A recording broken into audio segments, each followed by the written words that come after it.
Irish Hotspurs Live, where tonight we'll be discussing how we crashed out the Europa League. Fun times. I mean, I'm wearing black because I'm mourning the death of our season. Happy days. That's how I'm looking at things. But I have saved £25 by cancelling BT, so it's all not doom and gloom. But tonight I'm joined by two guests to try and dissect what kind of happened last night, because I don't think I'll be able to do it on my own. So first of all, I have Luke from Rivalry Aside TV. How are you holding up today, Luke? Yeah, I'm getting there slowly. Luckily, I work from home, so there's not too much banter going on. I'm not getting too much stick, so yeah, it's all right, thanks. Good. I'm glad to hear it. At least you haven't had the banter that I've had to put up with today with 6-year-olds. But nevertheless, happy days. And I'm also joined by the Irish Hotspur, otherwise known as David. David, how are you today? Yeah, I'm all good. Thanks for having me, Hollie. I really do appreciate it. I'm all good apart from the result, really. Yeah, it wasn't the best, was it, really? And before we even start, I just want to point out, obviously, the lineup came out. And for me, we kind of knew it was the second string kind of players, still with the likes of Kane in there. But you kind of thought they would have done a bit of a job, at least turn up in the first half. So, Luke, I'll come to you first. What do you make of that first half performance? Just the first half? The first half was abysmal, spineless. I could use other words to describe that performance, but it just seemed like, nobody even got off the plane. They might have all just sat on it and gone back home again, because nobody even attempted. Even the likes of Harry Kane, he didn't even seem that interested, in my opinion, in this game. And I think, even Hugo Lloris has come out with loads of comments today, but even him during the game no one seemed to be up for this game. And it was just, the first half was atrocious. It was, wasn't it? And that's the thing, because I was irate at the fact that we didn't turn up in the North London derby. To then do that again last night was just horrendous. So, David, what did you make of it? Do you think Jose had to make those rotations, or do you think he probably should have gone with the best team that could have played last night? No, look, I can see what people are saying about going with the best team last night, but ultimately, every one of us sat here before the game knowing thinking it was job done. Everybody. They offered nothing at White Hart Lane. Absolutely nothing. It was the same defence that he played. They shipped 3 goals last night. Okay, he changed the midfield. Højbjerg was suspended, so one of them had to come in. Look, Ndombele, he's been anonymous the last while. He's looked tired. He needed a rest. That was plain and obvious, so he rested him. There was people saying they wanted Vinicius to start last night because they thought the game was over. And I said, well, no, you still need to play Kane. You still need to get that one goal. And after that, maybe you can take him off. So he got that right. He played Lucas Lamela. Bale needed a rest. What did he do against Arsenal? Absolutely nothing. You know what I mean? So, look, it's a hard one. Look, Mourinho's not perfect. He has his faults. But in my opinion, the problem is a lot more deep-rooted than Mourinho. You can get in another manager, the same thing's going to happen. We need to take a different approach with this and start looking at the playing squad, the scouting infrastructure, stuff like that. Stuff I've all spoke about on my channel a while ago that I just gave up until the end of the season. But, look, it's time to bring it back out again, because ultimately they failed us. Like, what you seen last night on the pitch, I've honestly gone down and watched my local under-10 side, and they've played better football than that. They can control the ball better than that. They can pass it to a player in the same shirt. Our players went out there disinterested. And it's the same players that we've been speaking about for 2-3 years now, the likes of Winks, Sissoko, Aurier, Dyer, even Sanchez. Okay, he's had a few good games, but he was poor last night. Ben Davies, Lucas Moura, all these players that have been way too inconsistent. It's not a surprise, because it's players we've spoke about for three years now. Every player that started last night were here before Jose Mourinho. Now, at the end of the day, I can understand, look, if you don't get on with the manager, but at the end of the day, half the dressing room does and half of it doesn't. All the leaders are coming out saying the right things. We're with Jose. And then you have the likes of Dyer coming out and saying, oh, well, I think I've had a good campaign. It blows your mind. You know what I mean? It's just baffling. It's baffling. Look, I think Mourinho, because he's such a polarising figure, and look, he brings that on himself. I think no matter what he does, people are going to say the opposite. You know what I mean? Even though they would have agreed before the game to make changes. It's just one of those situations. But from 1 to 11, none of us fans deserve what they went out and put on last night. None of us. Not one of us. These are all players that you know, we've all been told it's good squad players. So, okay, last night, squad players, that's your opportunity. You've given 2-0 up. You're supposed to be coasting through. Why didn't you do your job? Do they care about the club? Do they care about the badge? Did they wear it with the same passion and pride that we all sit here and do? Like, and back to the North London Derby. If us fans can get up at 9 o'clock in the morning, be pumped, listening to Spurs songs, get all your jersey on, your scarf, your hat, and everything else, you honestly need to tell me that they need a manager to get them up for the North London Derby. How long have some of them players been at this club to know what a North London Derby means? More than enough time to know what a North London Derby means. I fully agree. And that's the thing. I don't know why we bother as fans. We're the ones that always get hurt the most. And it's so frustrating. So, Luke, I want to come to you. Obviously, David's touched on the fact that these players that we played should be up for the game because their position in the Premier League hasn't really shown much light this season, shall we speak, the likes of Winks, the likes of Sissoko. So do you think maybe it was a lack of confidence again going into this game? Or do you think it was really their time to show them what they can do?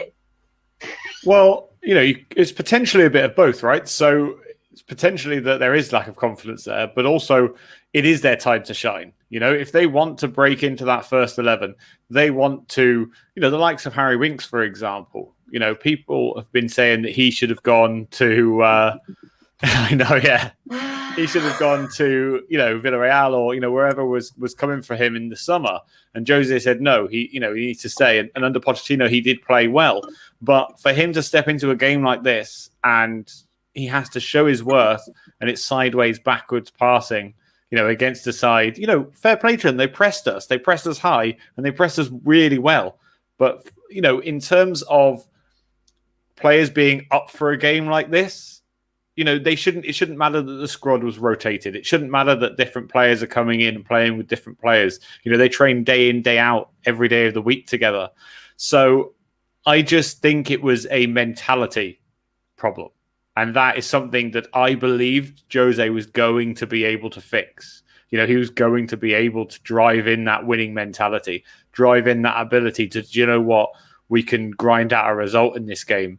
You know, you saw the likes of him when he was at Inter Milan against Barcelona, you know, and they get somebody sent off. And yeah, okay, you know, he parked the bus and they end up going through. But those are the games that you expect from a side of his. And I agree with David in the sense where I can blame 50% of my blame on the manager, but I also, you know, blame 50% of that blame on the players. And anybody who's sitting here saying that the manager is 100% at fault clearly doesn't watch football, because last night you could see from the attitude of the players, you could see from how they were approaching the game, none of them even got going. Even the substitutes who during the game when they were subbed on should have been chomping at the bit to get on that pitch to change the game to score us a goal.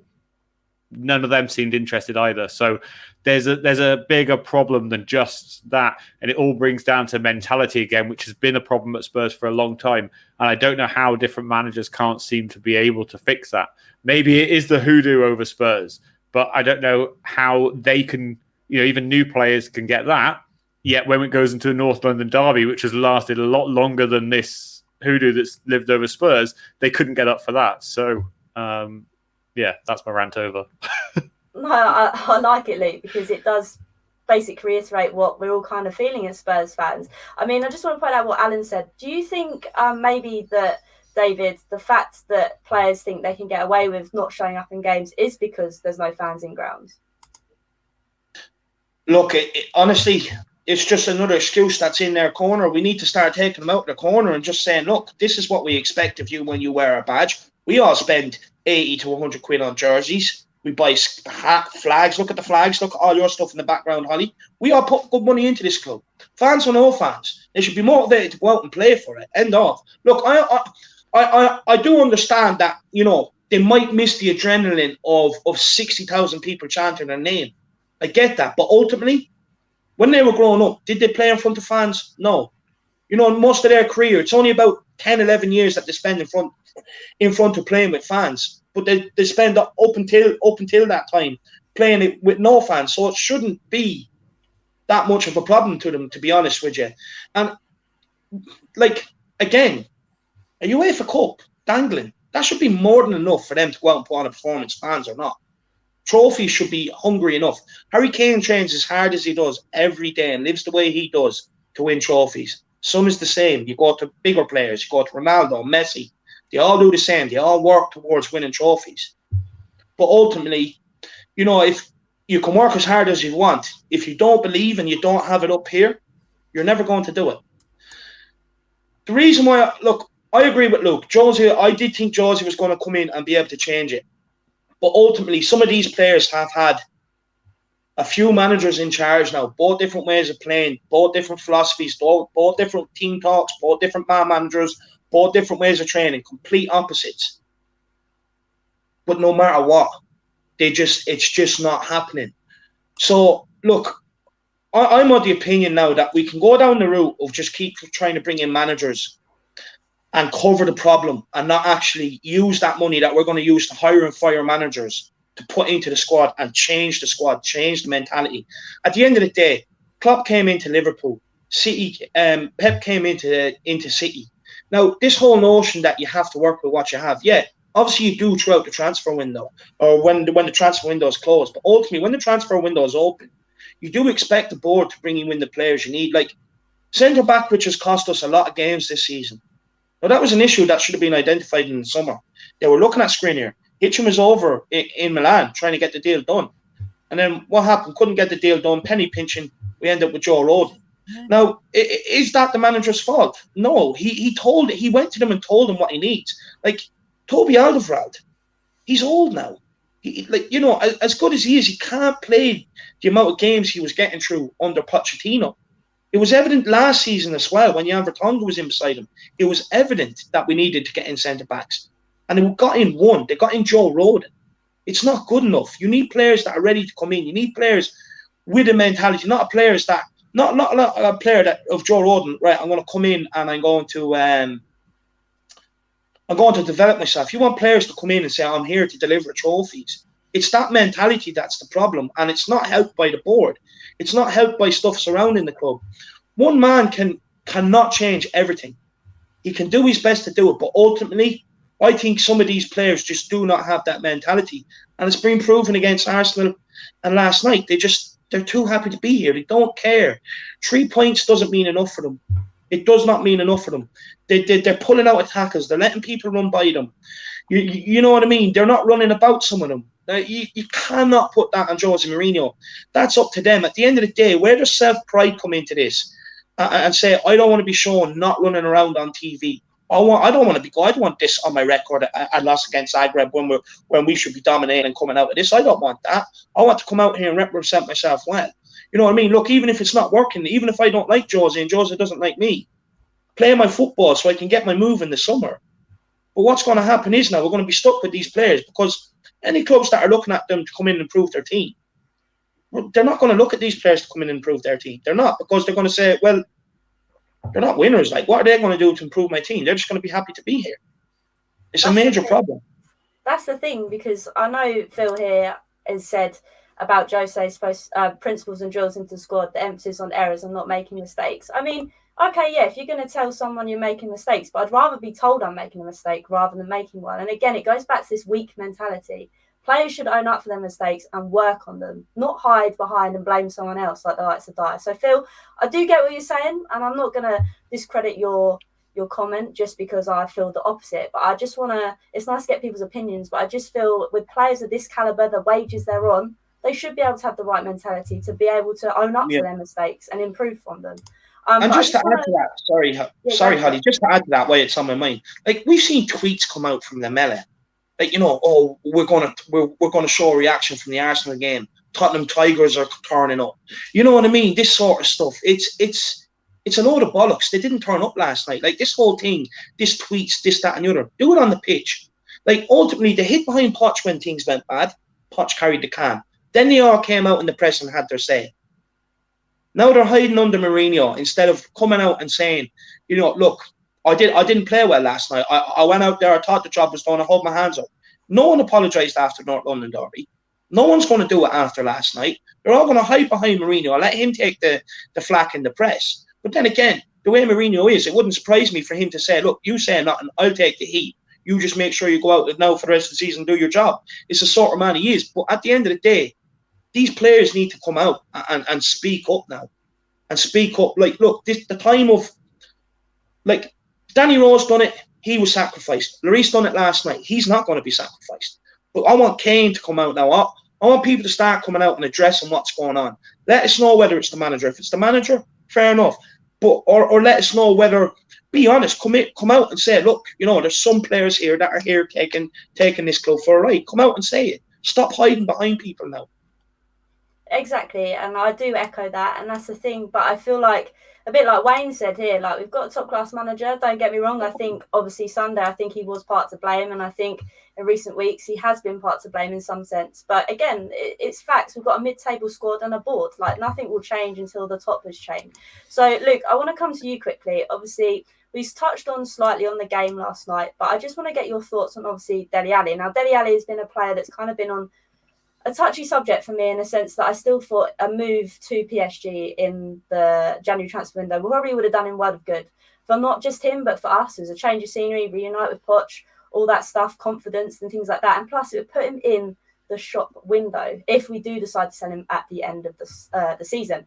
But obviously, that isn't going to happen now. So when the board say we're going to have to sell big players come the summer, do you think Dele might be one of those players, or do you think we won't really get the money that we probably should deserve from the likes of Dele? Yeah, it's a tricky one, that, because I've got, how many have I got written down? 2, 4, 6, 7 players that definitely need to be sold, 3 that potentially need to be sold. So we're talking about 10 players, right? There's no way that that's ever going to happen. We've got to look at realistic options to sell. Dele is on my potential to sell list, right? Because I still like him. He's still a good player. There is something there, but it's his, I don't know the right word to use for it. He's got a very precious mentality, you know, he's worked hard and he's worked his way up from the lower leagues of MK Dons. And now I believe he feels that he deserves this, but without having to show it, you know? So he comes into a game thinking, you know, doesn't get played. You know, you just have to go back to that documentary where Jose is calling him lazy. He, again, is the type of player that needs to be mothered, needs to be looked after, needs to, you know, get a blanket around him when he's cold, rather than Jose's the opposite of that. And it worked under Poch, and he flourished under Poch. Now, not so much. You know, so Dele's a difficult one, but in terms of a saleability factor, he's definitely attractive in the market in terms of rekindling that form in his young age. So I think he potentially could be somebody that gets sold. So I've got written down, right, just so everyone's aware, we need to sell Aurier, Doherty, Dyer, Sanchez, Davis, Sissoko, and Winks are my 100% definites. But look, we're talking about 7 players there, a whole back 4, and 2 holding midfielders. Not to, you know, I haven't even got into 3 or 4 that you could probably debate over as well, which is worrying. You know, and I'm talking Lucas, Dele, Lamela. Obviously, Vinicius is on loan, so he doesn't come into it. You know, Gareth Bale again is on loan, so he doesn't come into it. We need to strengthen, but we have to sell to strengthen, I believe. So Dele needs to be showing a lot more. But again, I think it comes down to the likes of Gareth Bale, where he has to get the game time to be able to show more. But it just so happens that we're in a time of this season where you can't have half-assed performances because it will throw the game away. One of the things I did want to mention really quickly about, you know, the fact that someone mentioned about training and everything else. The Spurs squad have gone from a high press attacking formation under Pochettino to a very defense-minded, you know, positioning play and all that through Mourinho. It must be incredibly difficult to be able to completely change how you played football. And some players will be suited to different games better than others, which is why recruitment is essential for the likes of Mourinho. So I think it would cost us a hell of a lot of money to sack him. And then where does the money come in after a global pandemic to re-recruit when the next manager comes in? To me, it would be a stupid thing to do that. He may as well run down his contract because, as far as I'm aware, he has a clause in his contract which is basically a sack clause. So if he gets sacked, you have to pay him what he's owed. So yeah, just 2 things there, Luke. On the Dele Alli situation, Dele Alli actually stopped playing for about the last year under Pochettino. So that issue was there before Mourinho came in as well. And with the with the gone from high pressing to Mourinho's style of football, I can understand it in a way, but we cannot forget that these players also stopped playing that high pressing football under Pochettino. From November of the Champions League run, that final, if we didn't make that final, fans would have sat there and questioned that league form and these players a hell of a lot more.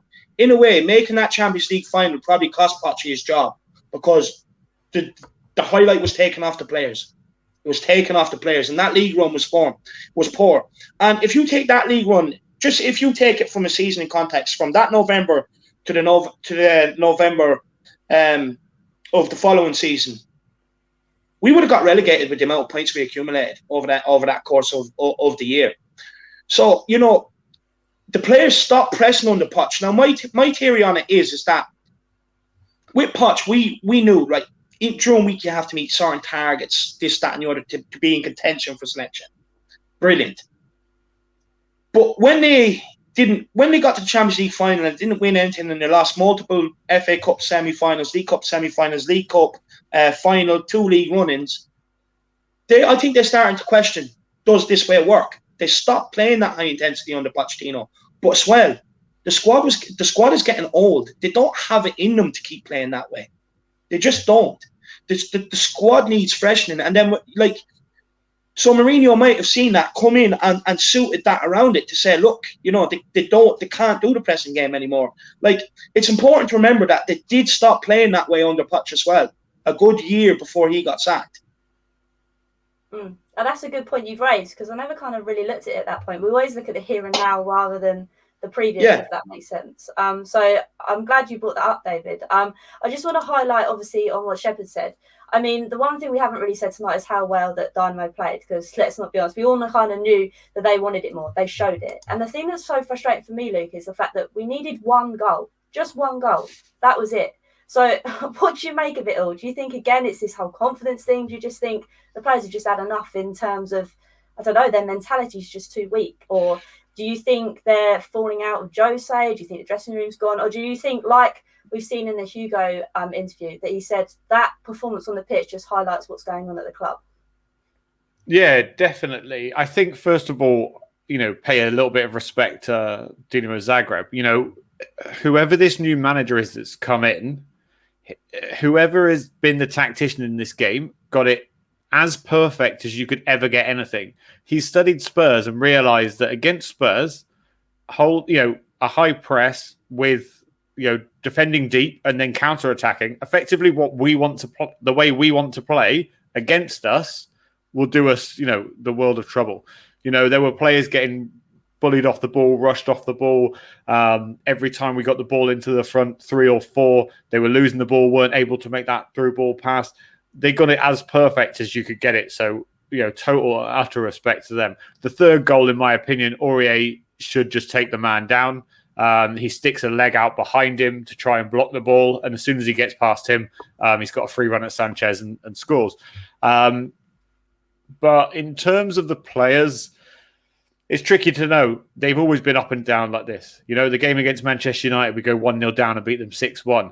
That kind of style of play and that, you know, hunger within the players to keep scoring, you know, we have seen bits of before. Like when we, you know, under Pochettino, we're at Wembley and we beat Liverpool, scored 4 against them. But there always seems to be this dip on these big occasions. And I just wish that somebody would, you know, if you were able to let them live a life of a Spurs fan for a day, when you have Arsenal fans as friends like I do, you know, it's not a fun time to, you know, to be about. And, you know, a lot of it's fun and jokes. And, you know, I don't try and take things too much to heart. So I really don't try and get too down about things. But, you know, when you have a constant barrage of abuse like we've had today, you know, us guys are talking about, if they could live that and realize how that actually feels, they would understand why we'd be so angry with them. You know, it's happened many times, us getting knocked out of the Europa League or any European campaign in the last 16. It happens a lot. Happened under Pochettino as well. That's not the biggest problem. The biggest problem is that classic, you know, fall apart, you know, where we just fall away. And, can't cope with the pressure that's upon us. So I don't know how we can change that. To be honest, it's a real problem. It is a difficult one, and I just like what Wayne said here. We like croutons, and I love that. I mean, if you don't laugh, you cry. But yeah, I totally get what you're saying, Luke. It's like if they understood how he actually felt, like you think they'd actually decide to turn up now and again. Do you know what I mean? And it's the same with what Shepherd's has said here, David, about we were just so arrogant that we were going to get the job done. So what are your kind of thoughts on that? Do you think it was just pure complacency that, the job's done here, we don't have to bother turning up? Yeah, sorry. Look. Oh, David, sorry. Oh, which David? oh yeah. No, I'm only messing. Look, it's a hard one. It's a hard one because, look, Harry Winks, for instance, he's a Tottenham fan, supposedly. He's a Tottenham boy. He bleeds this club. He hasn't turned up in about 2 years. Sissoko, he got a French call-up. Every reason for him to go out there and put on a performance last night. Harry Winks, Gareth Southgate, he didn't get in the English squad, but Gareth Southgate said, put in the performances, get back in the Tottenham team, you'll be there. He didn't show up last night. Dele Alli, Harry Winks, Sissoko, Dyer, all players that have knocked on Jose Mourinho's dressing room door asking for more football. They've been asking for it. So if they're turning up complacent, that's on them. Mourinho came out and said he gave them everything they needed to do to stop Orsic last night. Everything. In detail. And I'm convinced that's what he worked on going into this game. Stop him, the tie's over. You know what I mean? And no one done it. No one done it. No one turned up. It's the problem at this club. It's a lot deep rooted. Whether you like Mourinho or not, when you get Mourinho, all you're going to turn to is the players. And then once you've turned to the players, you might just be wishing that you have Mourinho back to sort out the problems once people wake up to the deep rooted problems in this club. A lot of people have, and they still say, look, Mourinho's not the answer. I don't know what the answer is then, where we go from here, to be honest, because if you're another manager as well, are you looking at this club and saying, don't fancy staking my reputation there, to be honest? Pochettino, look what he done for us. He got the sack. Mourinho's come in, a manager that's won at every club he's gone at. When they do it his way, he'll end up getting the sack. What manager's going to turn around and say, like, they're two of the world's best managers right now? What manager is going to turn around, like some Nagelsmann or Rodgers, or are going to turn around and say, well, if I'm thinking about going for one of the top clubs that win trophies, I don't think I'm going to put my reputation on Tottenham. It's not going to happen. We're going to have to go through another 5-year project where you pull a manager out of obscurity, or you get in the likes of Eddie Howe, this, that, and the other. And plus, if you're paying Mourinho the money off to sack him, what's going to say you're going to have the money to get in a top-class manager? You know what I mean? The club is in crisis at the minute. It's a massive crisis. And it's just, last night, it's just solely, for me, it's down to the players. Like, Mourinho's come out and said, the plan was there. They didn't execute it. What Lloris is alluding to is, these players, they've been, like, the players that are not in the first 11, and we've seen it. The evidence are there. Once we have a couple of injuries, and it happened under Pochettino as well, our football and the way we play get sacrificed because the backup players are not quality enough to come in and do it. Now, the backup players underneath Poch were Winks, Sissoko, until Wanyama's knees blew out and Dembele's knees blew out. Davies, Aurier, he even played Kyle Walker-Peters at times ahead of Aurier. Sanchez, Dyer, Lucas, Lamela, all bit part players underneath Pochettino. But unfortunately, they've become the nucleus of the squad Mourinho has inherited. And this is the problem. Like, Mourinho he doesn't have the Pochettino squad. This is the thing. He doesn't have that squad to work with. And when them players started going out of Poch's squad, look what happened. The football was shit. He got the sack. Now, Mourinho's come in. He's trying to work with the backup players.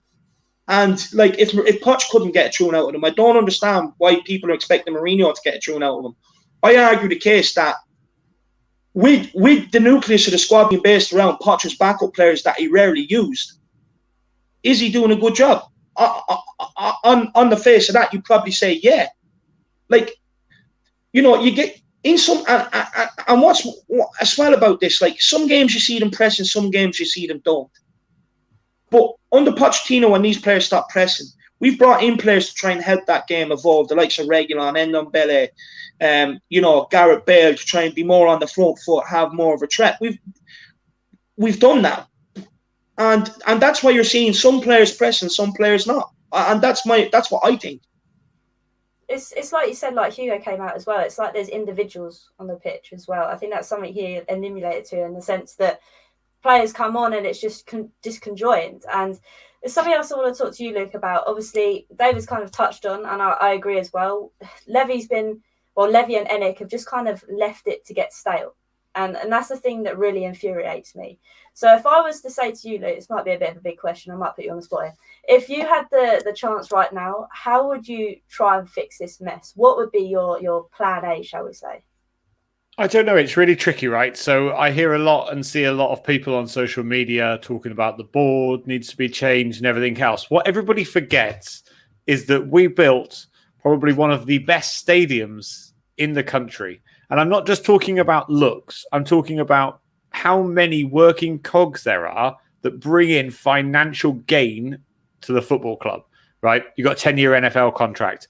And by doing that, they created a separate pitch which doesn't interact with the football pitch, so that there's no issues with football in terms. There's even the skywalk that you can do. There's all of these millions of things that go on within that club that bring money and bring financial gain into the football club to try and fund that stadium that we built. Okay, in terms of financially spending, we have been lacking in that, and that was something that Mourinho has been given. If I was in the club right now to try and change things, it would be something, because I don't know, it sounds crazy, right? But something as simple as some kind of, I need to find out, right? Are Mourinho's tactics too complicated to understand? Or are the players that we have in those positions just not good enough? Okay, look at our fullbacks, right? So Orsic was playing on the left-hand side. That's where he attacked from the majority of the game. Serge Aurier, for the final goal, was caught up playing effectively as high up as a midfielder. And that's where he then, the ball gets lost and he gets skipped past and then they score. I would be looking at, A, the mentality of the players, and B, I would be doing something about, one of the things I really want to talk about, so I'll jump onto that, is Joe Hart. So obviously Joe Hart's social media team posted this stupid, ridiculous thing last night. And then he comes out with a video this morning blaming his social media team. Now, clearly he doesn't know who these people are that run his social media, because the only time on my social media for my business when I've had problems has been with someone that I don't know, and I've said, control my social media because it's cheap, and they end up posting something that has no relevance to what I do, right? So just to make a stupid video this morning that said that he was upset about it is ridiculous. That is something that I would also be looking at, is finding out who controls these things, because to add that on top of things is an absolute outrage, and there should be some repercussions for that. But I want to know what Lloris is doing as well, because he clearly, obviously, is the captain, and he came out with a very strongly worded interview, and I hope to God he doesn't get reprimanded for that. But I want to know where he was, what he was saying before the game.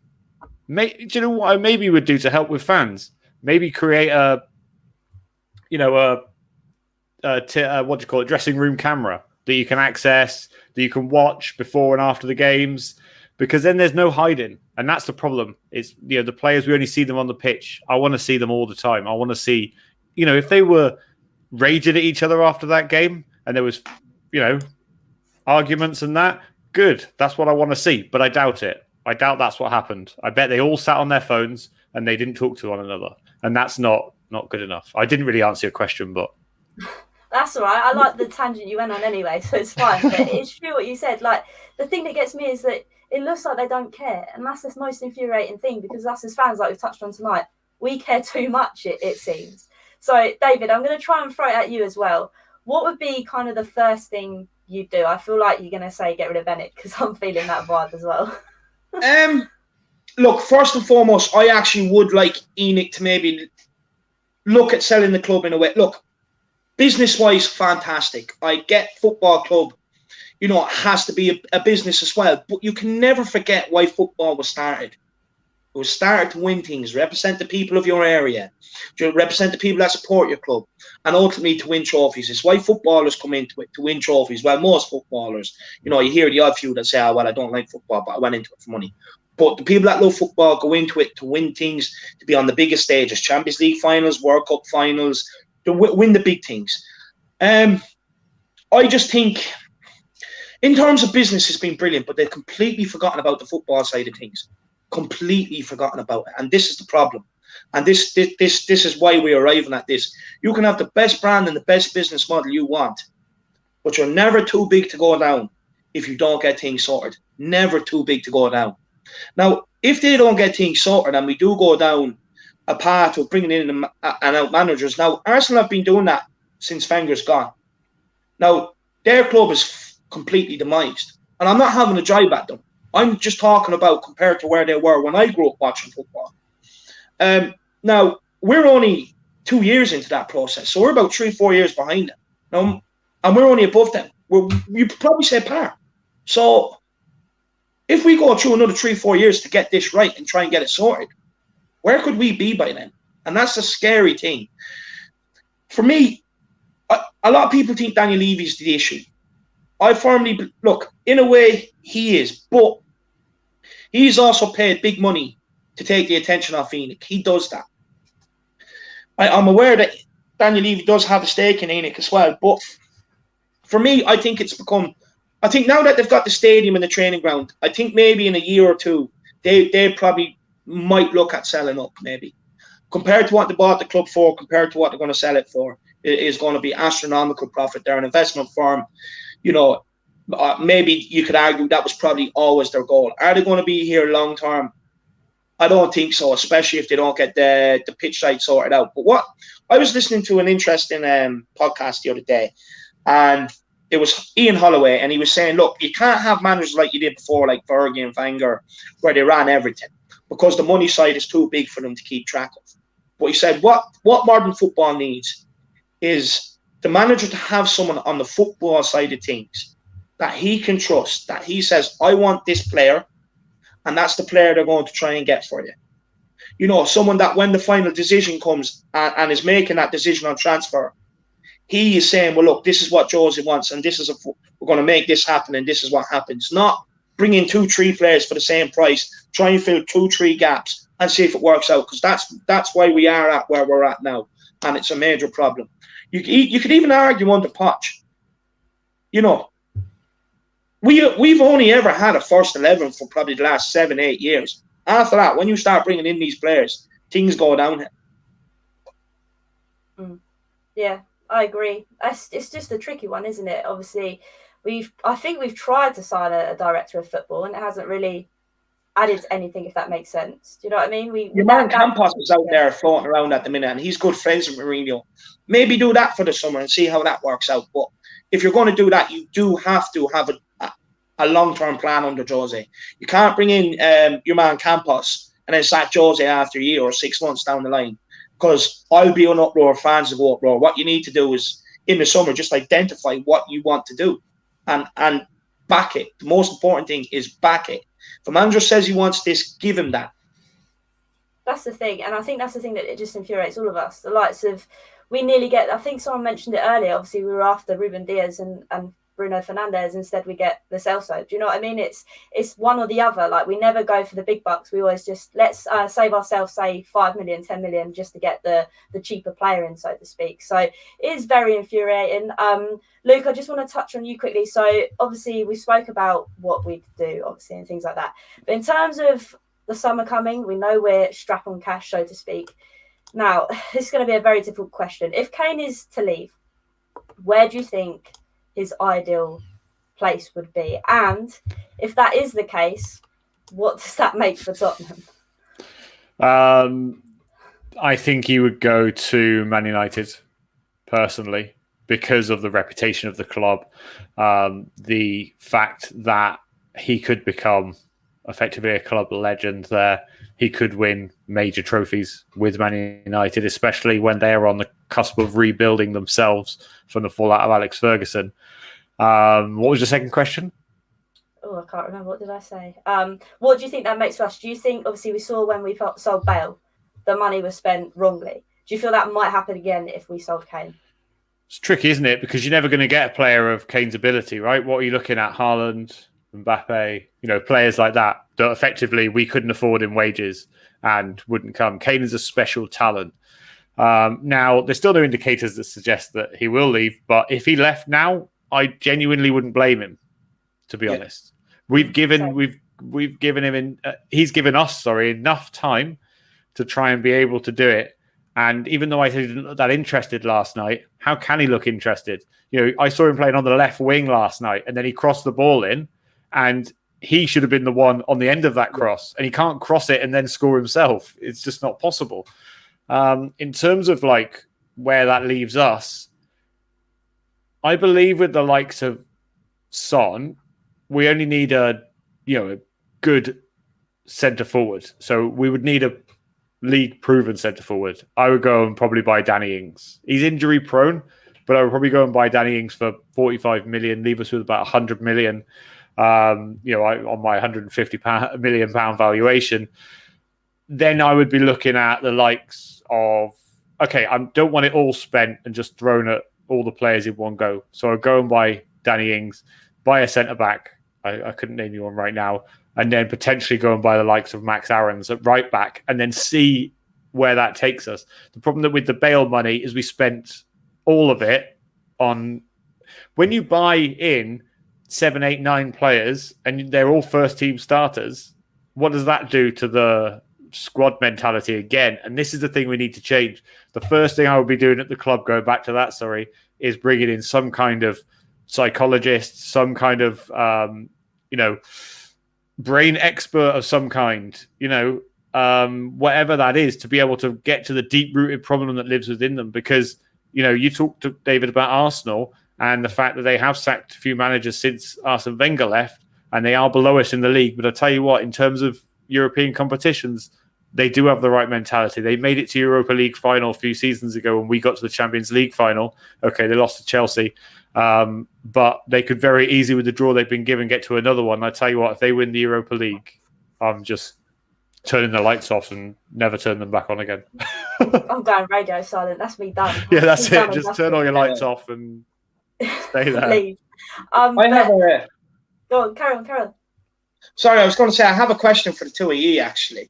Do you think Kane and Son's future hinder on Mourinho? Because if you were them, okay, you're sitting there, you haven't been let down by Mourinho ultimately. You've been let down by the club, by them not bringing in the caliber of players that you think you should be playing with. And when you're looking at, so if they sack Mourinho, their only other option is to probably go down the route of a long-term plan, bring in, like I said, a manager that they can afford. So when you're Kane and Son and you're looking at and they're getting on and they're to the business end of their career as well, do you look at it and say, I'm not sticking around here for another plan when I know Madrid and these clubs have been sniffing around for years? Pochettino's over at PSG, they win league titles. You know what I mean? We could go there, help them win the Champions League. They were in the Champions League final not so long ago. You know what I mean? So they could very well. What do you think? Do you think they could just up and leave as well if Mourinho goes?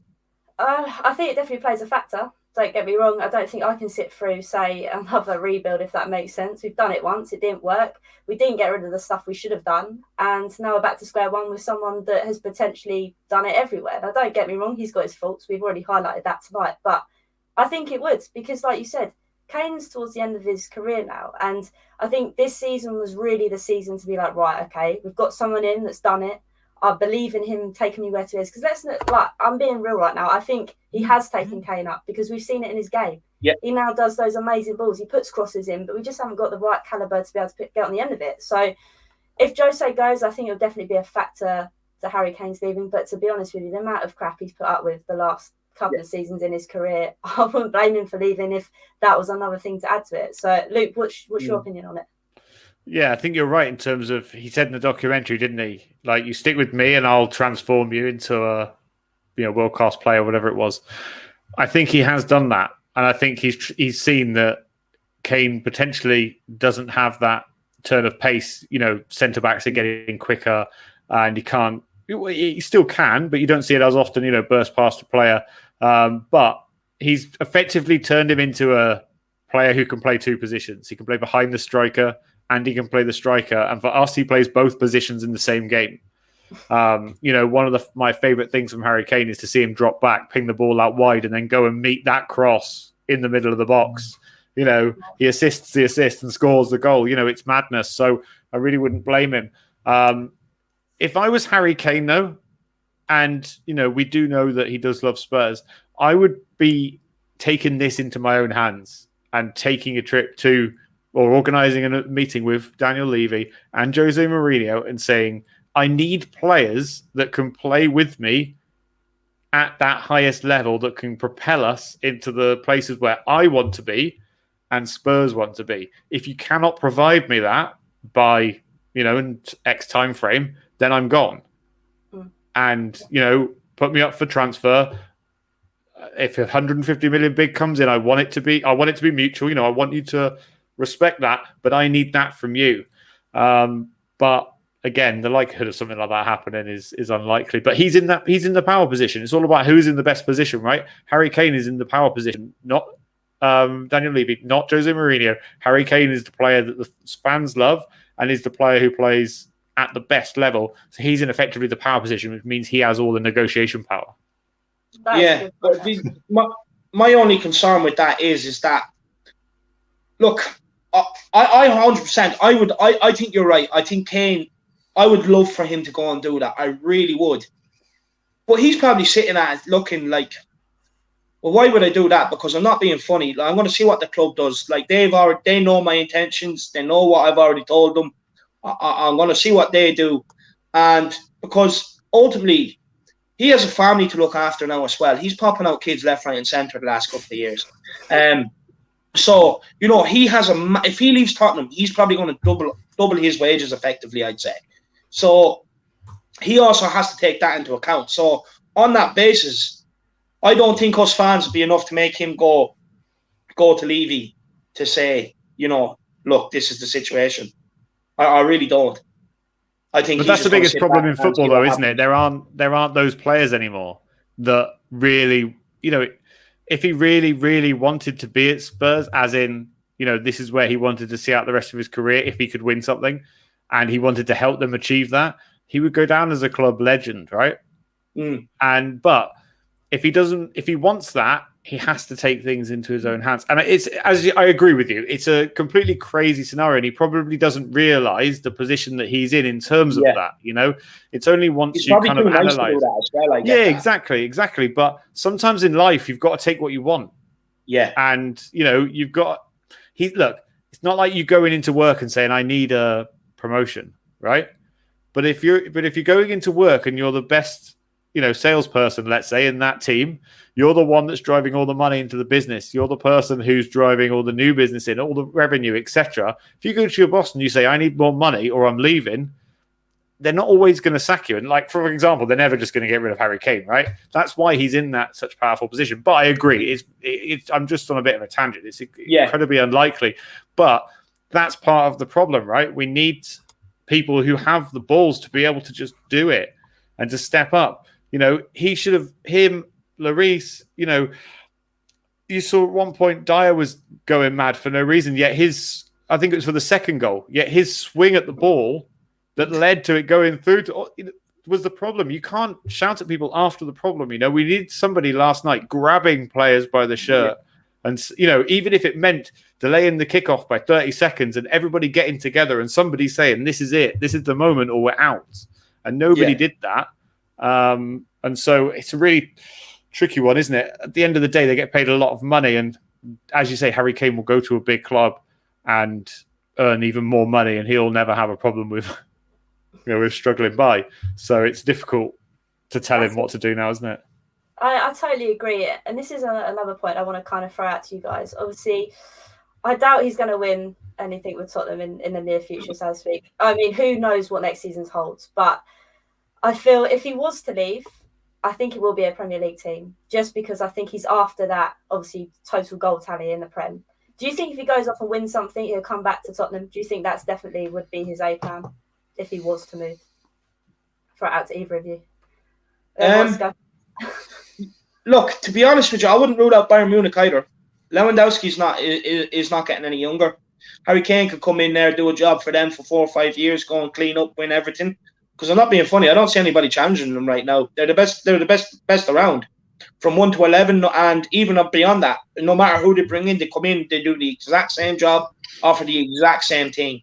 But that doesn't just come down from manager. What Bayern Munich have done, that's an institution. Everyone has to be at that level, or you're gone. There's none of this. I will give them time to develop. None of that. If you're not at that level, you're out. Harry Kane could definitely end up at Bayern Munich. 100%. That could be a club he could go to. Juventus, that could be another one. I'd well believe they'll be able to afford it. PSG with Poch, obvious choice. They'd definitely be able to afford it. Look, Man City be able to afford it, but I think looking at it, Kane might be that player that might say, no, look, I can't go to another Premier League club. I think he might have that respect for the club to not go to the likes of City or United. But yeah, look, it's definitely an option. He could go out there. He could say he could head out to Germany, collect trophies for 4 or 5 years, come back to Tottenham. But by then, Tottenham could have moved on. So, there's China, there's the MLS, there's plenty of revenue ways for him to go after that as well. So I do think maybe if Kane goes, I think that'll be it, unless he comes back in a coaching role or something like that in the future. My argument to that is that would it not just be the problem that we have with Spurs in that entire question? Not getting at you, I just mean in general, like Spurs re-signing a player that they sold because he got too big for the club, and then re-sign him back at Spurs again at a cut price deal because it's financially viable, and he's never at that level that when he left. No, what I meant by Kane coming back is I'm talking about when he's maybe 33, 34, and he's still at the level where he can impact off the bench or play the cup games. Not coming back to start. No, he wouldn't be at that level. By then, I'd hope we'd have someone being able to bang in the goals. But my whole fear of losing Harry Kane, to be honest with you, is, look, the board has had 5 years to get someone in for when Kane goes out injured. And we're just seeing, like, okay, they had Llorente done a good job. They have Vinicius now, but they're only short-term answers to the problem. You know what I mean? You want someone that's going to come in, someone that's young but is capable when they come in. They've had 5 years to find that. 5 years now. And we don't have the best track record of buying strikers since the likes of Berbatov and Keane, because after that, you're talking Soldado, Vincent Janssen.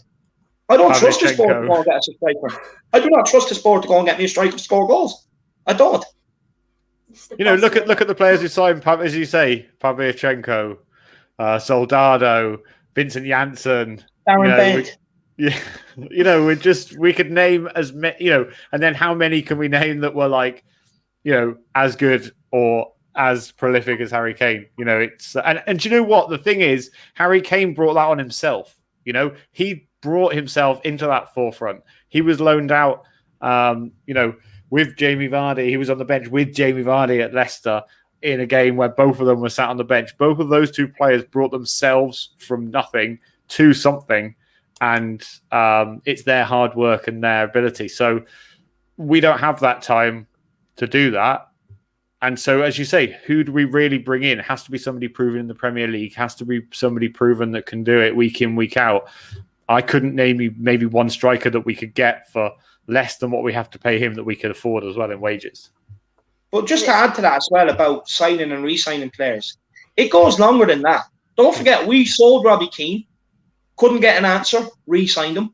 We sold Jermaine Defoe, couldn't get an answer for that, re-signed him. So this is a problem that's gone on at this club a long way back. You know what I mean? It's not just recently. You'd argue, okay, they got Berbatov in, that worked out. But after that, you're talking about signing Robbie Keane, selling him, bringing him back. You're talking the same with Defoe. So we don't have a good record of buying strikers under this board. The reason why they do it, though, is it's because it's financially beneficial to the club, because they sell them for 30, 35, I'm just throwing out numbers, right? 35 million pounds, and re-sign them back at 10 million pounds. That's 25 million pound profit, and you get the same player. Obviously they're not as good as they were, but that's the reason why they do it, because it's financially beneficial. But the chance also has to present itself that player doesn't perform at the club he goes to. That's the thing with that as well, and they got lucky with that. That was never their intention. to sell it and get them back at a cost price. That opportunity just arose. Yeah, definitely. But when an opportunity like that comes along and you can get something that you already had and you can make money out of it, it's like selling your TV to someone for £100 and then 2 years later they bring it back to you and they say, "Oh, you can have it for 20 quid. Why not?" No, I get that. I was just basically what I was saying is that, like, it does go back to that time where we sold Robbie Keane and Defoe and brought them back because we didn't get the answer once we sold them. So it is a problem. It's just depressing. It's a never-ending cycle, isn't it, really? It's just like, where do we go from here? Because we always end up going around in a full spin again. I just want to pop out quickly what Cody said. I mean, it has been a depressing 24 hours, not even 24 hours. I mean, it's been a depressing week. But I want to thank you both for coming on tonight. It's been a great discussion.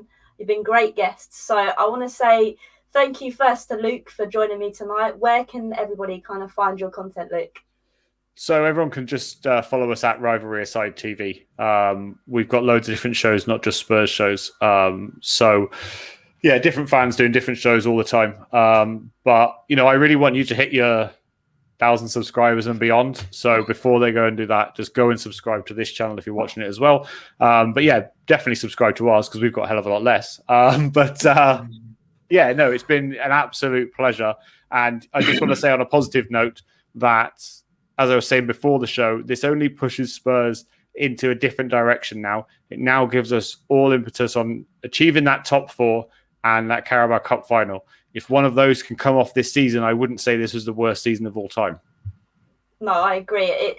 It's hard to look at it like that, but it is true you're saying. We've got to try and look at the positives. Like I said, I've cancelled BT, so I've saved 25 quid, so we're living lavish. But David, where can everybody find you? Just before that, I just want to say, Hollie, you've done the impossible. You found someone more positive than me in Luke there. That's absolutely brilliant. You've done, and plus, it's good therapy. You've absolutely cheered me up today. I hope it's the same for everybody else in the comment section. Look, you can get me over at the Irish Hotspur, but these two here, they're the ones I want to see reach the 1,000 next. Hollie's so close, she can almost touch it. So help her be able to reach that, pull that big 1,000 in, and then get over to Rivalry Aside once you're done there. And make sure you smash and subscribe as well. The boys put out brilliant content. Their crew is constantly getting bigger and bigger, bringing in. There's stuff there for everybody. So look, make sure you help these two guys out. Forget about me. Don't worry about my channel. Smash the subscribe on these two channels. Cheers, David. I appreciate it. And thanks to everyone in the comments today. I hope it's, like David said and Luke said, I hope it's kind of cheered everyone up. And like I said, we've just got to hope that on Sunday they decide to turn up on the pitch and walk out that tunnel and decide to do something. But till next time, I'll see you all soon, and come on, you Spurs. Come on.